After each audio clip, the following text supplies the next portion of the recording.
सर्वभारतीय सम्मिलित सांबादिक संघ आज कार्यकारिणी बैठक थिला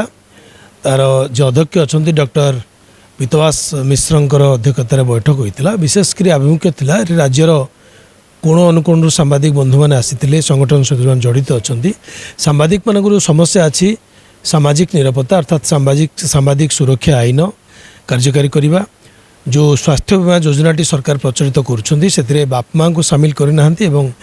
25 वर्ष ऊर्ध पुओ झील को सामिल करना तेणु ताकू सामिल करने दाबी अच्छी सहित अवसरकालीन भत्ता जो भाव में समग्र भारत वर्षर 21 राज्य बर्तमान सुधा 8,000 रु 25,000 टंका पर्यंत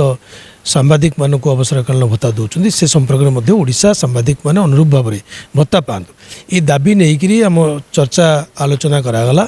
एवं ये आलोचनाटा को किभली रूप दिज्व आगामी दिन में किभली भाव में सम्मिलित भाव में उद्यम करा सरकार ऊपर चाप पकड़ापी से विधिवत भाव आलोचना करागला भविष्य में ये बाट या सांबादिक मान समस्या निराकरण किभली मंच कार्य करिवो।